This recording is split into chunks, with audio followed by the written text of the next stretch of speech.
What I'm trying to say is that when you send that version of you love and compassion, she is literally feeling it. And that is not only changing how you see the past, but can also possibly change things in the past and definitely change your present.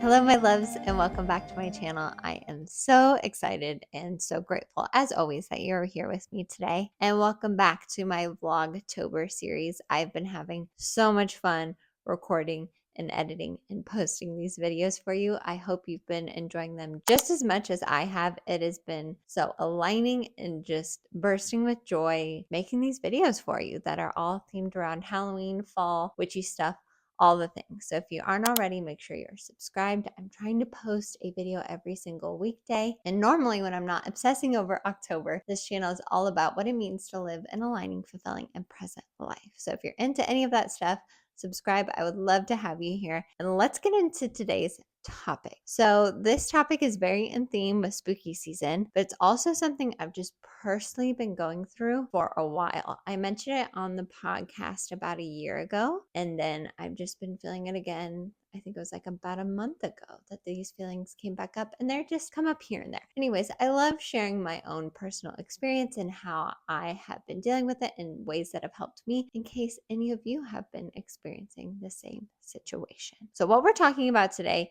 is being haunted by ghosts of past versions of yourself, or maybe something that happened in your past, anything that happened in your past that you feel like your mind is just obsessing over, or maybe gets triggered by going to certain places or being with certain people. That has been me ever since we've moved back from Arizona. And I have to say too, like in the theme of being haunted by something, obviously we're not actually talking about being haunted by a ghost. Knock on wood, that never happens to me. But doesn't this area look like it could be haunted? Like this chair we got from a family member secondhand, because pretty much all of our furniture is secondhand. Looks like it could be haunted. And I love it here for spooky season. I saw this location. I was like, yep, that's where I'm filming my next video. It was so aligned and just flowed so beautifully. Anyways, so let me share my personal experience, and then I'm going to share some things that have really, really helped me. So ever since we moved back from Arizona, which was back in June 2023. So it's been almost a year and a half, if I'm doing the math right. I feel like I just had this fear that I'm going to turn back into the person that I was before I moved. Now, there was nothing like wrong with me before I moved. Of course, I had things that I was still processing, or aspects of myself that are much different now. Like I grew so much in Arizona, and I'm so grateful for that opportunity. I lived in the same area of like my hometown, didn't leave that area till I was 27, and then moved across the country, lived in Arizona for 6 years, learned so much, and then came back. Well, I'm not living in the area that I grew up in, but I'm close-ish, like a few hours away. Anyways, not the point, but coming back to this general area of the United States, I was just fearful that I was going to just like revert back to her and not want to like pursue these things that I love so much anymore. And I feel like I've just been letting that fear like suffocate me almost, especially when I would go back and visit my family, like in my hometown, which obviously I want to visit my family. I love my family. I want to see them. But even just being in the town and seeing the places and going these different spaces, like I just was remembering all these things from like high school or my childhood or whatever, and just like feeling like I was stuck back in that situation again. Like we've all had things that have happened in our past that were not ideal, right? We've all had contrast, things that went our way, things that didn't go our way. The way I look at it now, thank goodness it did, because it made me who I am today. I would not be the Lindsay that I am today without those things happening. But of course, like you don't want to choose to go through those things, especially in the moment. You don't, you're like, I would not choose this. I think in the long run, we did choose those things, but that's probably a conversation for another day. So obviously, things have happened in my past that like were not ideal and that I'm not proud of, and that I look back and I'm like, oh, I wish I would have shown up differently or made a different choice, or I wish I wouldn't have like stayed in that situation for so long. But again, those are the things that made me who I am today. And I'm very proud of who I am today. And when I sit and think about it, I love who I am today. We just forget a lot and we beat ourselves up a lot because our mind is insane. We all kind of have that insane mind voice that's just trying to keep us safe. So, what are some things that have really helped me not feel like I'm being haunted by these ghosts from the past. That's truly what it feels like sometimes. First off, I feel like a huge step that has just like gotten the ball rolling is therapy. I've actually gone to therapy 3 separate times. The first time was like over 10 years ago for just like a situation that was very toxic at the time and I needed to get out of. It was very useful. The second time was in January. I went for a few sessions, loved it, but just like the logistics of it didn't work out. The third time I started therapy just a few months ago. And for me, therapy is so useful because talking about these things to a third party person that has like no background, no judgment, they are just an unbiased person, helps me be a mirror to myself and connect the dots and be like, oh, like this is how I'm really seeing it. These are the subconscious beliefs I have. These are the connections there. So for me personally, it is so useful. I know everyone has their own experience, but if you're feeling the call to therapy, honor that nudge. I know for myself, sometimes I will like, I don't know if I'm using the term right, but gaslight myself and be like, oh, your problems aren't that bad as other people's. You don't need to go. You can handle it, blah, blah, blah. If you're feeling the nudge, go. Honor the nudges. Those nudges are most likely from your internal guidance, and that is always leading you towards your highest good. So through therapy,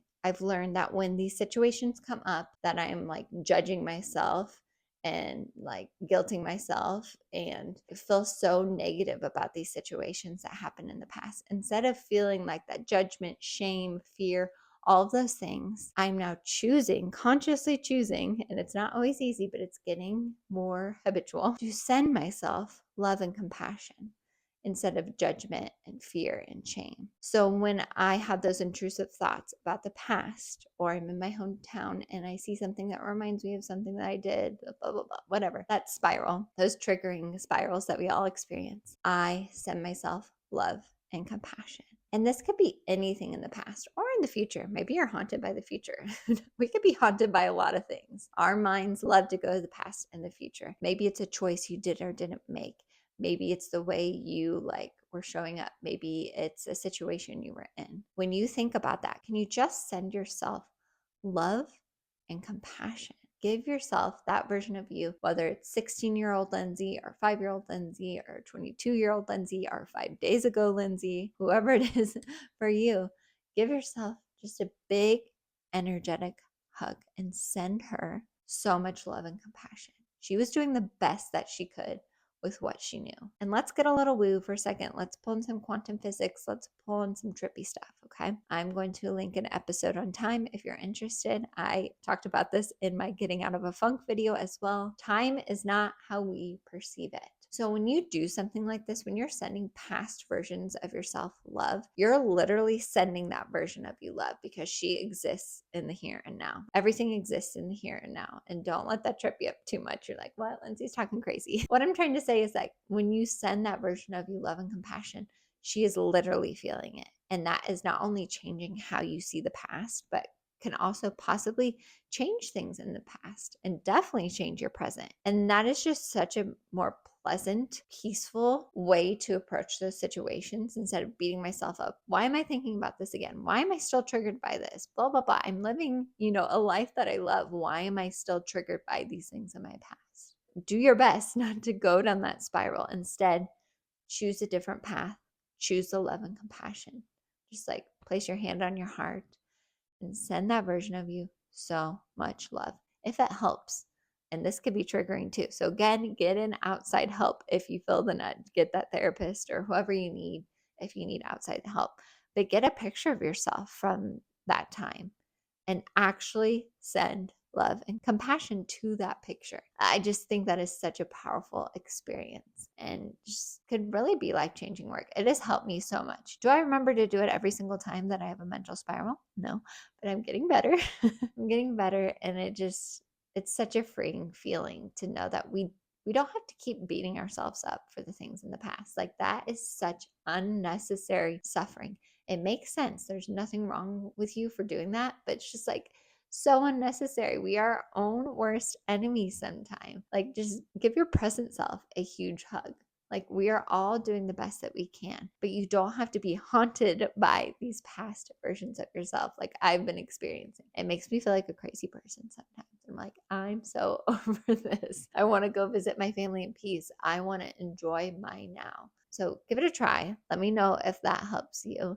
I hope this was useful. I love sharing my personal experiences and what has helped me in hopes that it's helping other people. That's what I did on my podcast for a long time. I'm taking a little break from the podcast, but I think it's coming back soon. I can feel it. I definitely feel it after Vlogtober because this is taking a lot of my time, but I just love showing up on there. So let me know down in the comments if you found this helpful and if you've experienced this situation as well. I'm sending you so much love and compassion. Again, no, there's nothing wrong with you. It's okay to feel that way, but you don't have to beat yourself up about it.